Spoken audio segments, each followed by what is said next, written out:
हम लोग जब सोशल मीडिया एप्लीकेशन यूज़ करते हैं जैसे फेसबुक, इंस्टाग्राम, ट्विटर, स्नैपचैट वगैरह, तो इसके हमें 1 रुपये भी नहीं देने होते हैं। फिर जो इसके ऑनर होते हैं वो इतने ज़्यादा अमीर कैसे हो जाते हैं? जब आप दुनिया के टॉप बिलियनियर्स की लिस्ट उठा के देखेंगे तो उसमें सोशल मीडिया एप्लीकेशंस के ऑनर भरे मिलेंगे, बिलियन डॉलर खर्च करके डेटा सेंटर बनाते हैं। अगर बस हम फेसबुक की बात करते हैं तो उसके पास 18 डेटा सेंटर है जिसकी मेंटेनेंस खर्च 18 बिलियन डॉलर से ज़्यादा है। फिर इन कंपनियों के पास इतना पैसे कहाँ से आते हैं? तो आपका जवाब होगा कि ये हमारी डेटा से अपना पैसा बनाती हैं। लेकिन ये कहने के लिए तो आसान है, जितना आसान दिखता है उतना आसान है नहीं। चलिए हम आपको डिटेल में बताते हैं कि डेटा का असली खेल क्या होता है, जिसकी मदद से कंपनी आपसे जो चाहे वो फ्यूचर में करवा सकती है। जब आप सोशल साइट्स बनाते हैं तो आपको हार्डली ईमेल आईडी या मोबाइल नंबर ही देने होते हैं। फिर ये सोशल मीडिया एप्लीकेशन आपके बारे में इतनी सारी जानकारी कैसे ले लेती है? जब अकाउंट बनाते वक्त टर्म्स एंड कंडीशन को एक्सेप्ट करते हैं तो आपके और एप्लीकेशन के बीच में एक लीगल डॉक्यूमेंट साइन की जाती है, और अगर आप उसे एक्सेप्ट नहीं करेंगे तो वो अपना प्लेटफॉर्म का एक्सेस नहीं देगी। अगर आप उस टर्म्स एंड कंडीशन को ओपन करके पढ़ने की कोशिश करेंगे तो वो इस तरह से बनाया गया होता है कि आपको सारे आइडेंटिकल से फील होते हैं, जिसको समझने के लिए आपको लॉयर्स की हेल्प लेने पड़ सकती है। और जब आप उसे एक्सेप्ट कर लेते हैं तभी कंपनी आपको अपने प्लेटफॉर्म का एक्सेस देती है। जब आप एप्लीकेशन को यूज़ करने लगते हैं तो एप्लीकेशन आपके हर एक्टिविटी को बहुत बारीकी से जांचता है। जैसे आप लाइक, शेयर, कमेंट करते हैं, उसका अलग अलग पैटर्न बनाता है। फिर वो एडवर्टाइजर्स के पास जाता है, उनसे बोलता है कि आपके प्रोडक्ट से रिलेटेड हमारे पास इतने नंबर्स ऑफ यूजर्स हैं, अगर आप ऐड देते हैं तो आपकी जो सेलिंग कन्वर्जन है वो हाई हो सकते हैं।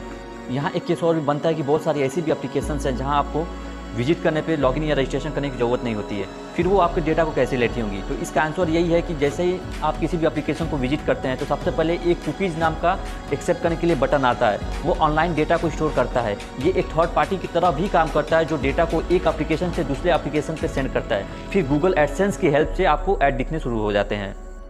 तो बात यहाँ एडवर्टीजमेंट तक का ही नहीं, ये तो बस ऊपर का खेल है। सीक्रेट तो ये कि आपके बारे में इतना सब कुछ जानते हैं कि आपके पेरेंट्स या आपको भी पता नहीं होता है। जैसे आपका बिहेवियर, आपका एक्शन, आप किसको डेट कर रहे हैं, कौन सी जॉब करते हैं, आपके पास इंश्योरेंस है कि नहीं, एड्स प्रेफरेंस क्या है, पॉलिटिकल पार्टी कौन सी है, रिलीजियन ओपिनियन क्या है, नेक्स्ट इलेक्शन में आप किसको वोट कर सकते हैं, और यहाँ तक कि आपकी फाइनेंशियल कंडीशन क्या है। ये सारी चीज़ें उनको पता होती है जो आपके अगले मूवमेंट को कंट्रोल कर सकती हैं। आप इसको इस तरह से भी समझ सकते हैं कि आपका कोई दोस्त है, आपको उसके बारे में इतना सब कुछ पता है कि वो कब लोनली फील कर रहा है, उसका म्यूजिक टेस्ट क्या है, उसे खाना कौन से पसंद है, वो कहाँ जाता है, उसका करंट लोकेशन क्या है, उसको कौन सी लड़की पसंद है, उसकी फाइनेंशियल कंडीशन क्या है, वो कब किसको कितने मैसेज सेंड किया है। तो सोचिए आपको कितना आसान हो जाएगा उसे अपने हिसाब से मैनिपुलेट करना है। आप जब चाहे जो चाहे उससे वो करवा सकते हैं। इन डेटा से पॉलिटिकल पार्टी को क्या बेनिफिट हो सकती है, पॉलिटिकल पार्टी उसको क्यों लेना चाहती है? तो मैं आपको एक अमेरिका की रिपोर्ट दिखाना चाहूँगा। मार्च 2018 में एक रिपोर्ट आई थी, द गार्जियन और द न्यूयॉर्क टाइम ने पब्लिश किया था कि फेसबुक ने अपने 50 million profile data Cambridge analytic company को दे दिया या बेच दिया था। फिर डोनाल्ड ट्रंप ने उसको कंपनी को हायर कर लिया और उसके मदद से कंपनी के जितने भी यूजर्स थे उसके साइकोलॉजिकल प्रोफाइल बनवाई और आइडेंटिकल यूजर्स को सेग्रीगेट किया। उससे ये पता लगा कि डोनाल्ड ट्रंप को कितने लोग सपोर्ट करते हैं और उनमें से कितने ऐसे यूजर्स हैं जिन्हें थोड़ा सा पुश कर दिया जाए तो वो ट्रंप को सपोर्ट करने लगेंगे।